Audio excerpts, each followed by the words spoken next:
Bonjour à tous, voici une petite vidéo pour vous parler de la simplification de fractions. Tout d'abord, voyons comment simplifier des fractions avec la division.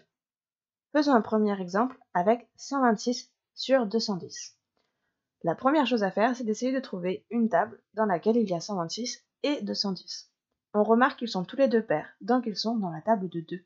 Je vais donc pouvoir diviser en haut et en bas par 2.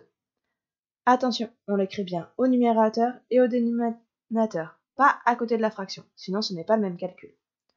126 divisé par 2, cela fait 63.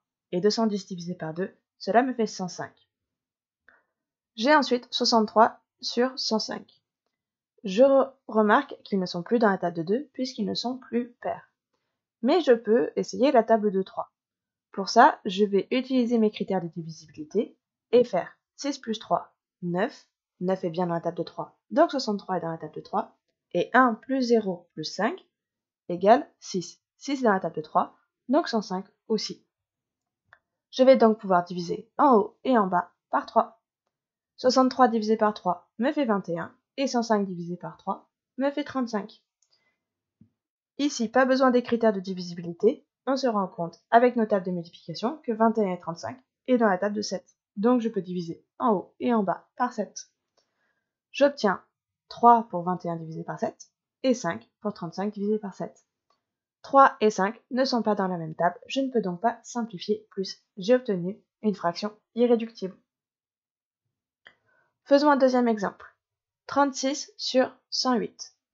36 et 108 sont tous les deux pairs. Je pourrais donc diviser par 2.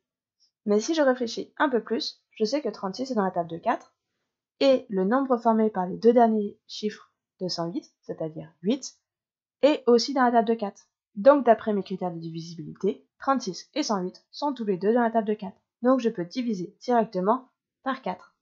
Sinon, il faudrait diviser par 2, puis encore diviser par 2 à l'étape suivante. 36 divisé par 4, cela fait 9, et 108 divisé par 4, cela fait 27. Je vais de nouveau pouvoir faire une division, car 9 et 27 sont tous les deux dans la table de 3. Mais je me rends même compte que 9 et 27 sont tous les deux dans la table de 9.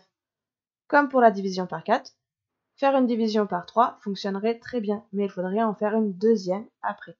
Alors que si je divise directement par 9, j'irai plus vite. Donc c'est ce que je vais faire. 9 divisé par 9 me fera 1, et 27 divisé par 9, cela fait 3. Dès que j'obtiens 1 au numérateur ou au dénominateur, je sais que je ne pourrai pas simplifier plus ma fraction. J'ai donc terminé mes exemples pour la simplification avec la division. On peut simplifier aussi avec une décomposition sous la forme de produit. Qu'est-ce que cela veut dire? Cela veut dire qu'au lieu d'écrire et de diviser, je vais décomposer mes nombres sous la forme de multiplication. Faisons des exemples pour mieux comprendre. Reprenons 126 sur 210. 126 et 210 sont tous les deux dans la table de 2. Je peux donc écrire divisé par 2 comme j'ai fait tout à l'heure, ou je peux tout de suite chercher 126 c'est 2 fois combien et 210 c'est 2 fois combien. 126 c'est 2 fois 63 et 210 c'est 2 fois 105. Je vais maintenant m'intéresser à la partie qui n'est pas le x2, mais donc de l'autre côté, le 63 et le 105. Et je vais eux aussi essayer de les décomposer. 63 c'est 3 fois 21 et 105 c'est 3 fois 35. Donc je vais pouvoir écrire en haut que 126, qui est égal à 2 fois 63, c'est en fait égal à 2 fois 3 fois 21. Et au dénominateur, 2 fois 105, c'est la même chose que 2 fois 3 fois 35. Et je peux encore continuer à décomposer.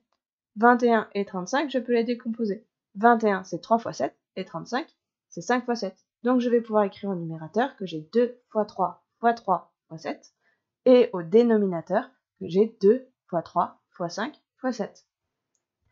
Une fois que j'ai décomposé au maximum, que je ne pense pas pouvoir décomposer plus, je vais simplement barrer ce qui est identique en haut et en bas. Donc je vais pouvoir barrer au numérateur 1, 2 avec le 2 du dénominateur.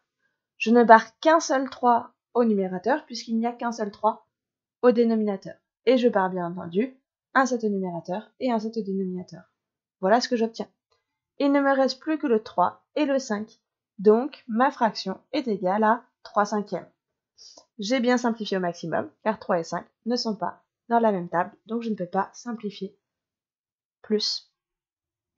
Faisons un dernier exemple. 36 sur 108, le même que tout à l'heure.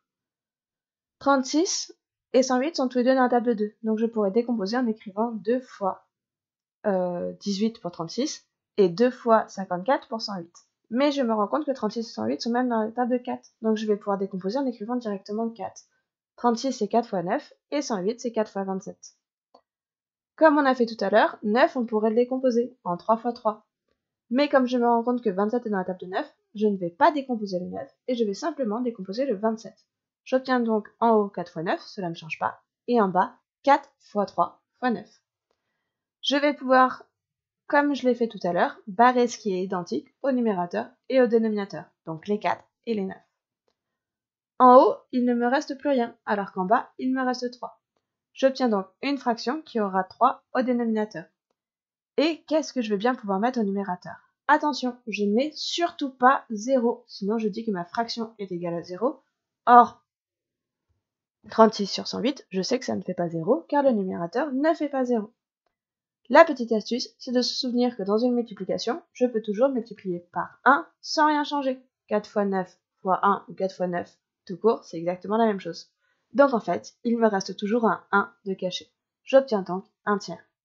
La simplification avec la décomposition paraît parfois plus compliquée, mais elle est notamment très utile lorsqu'on fait des calculs de fractions, comme la multiplication ou la division de fractions. En effet, parfois il y a déjà une décomposition décrite dans notre calcul, et on peut donc simplifier avant de calculer. Cela nous évite de nous retrouver avec des fractions, parfois avec des nombres très grands.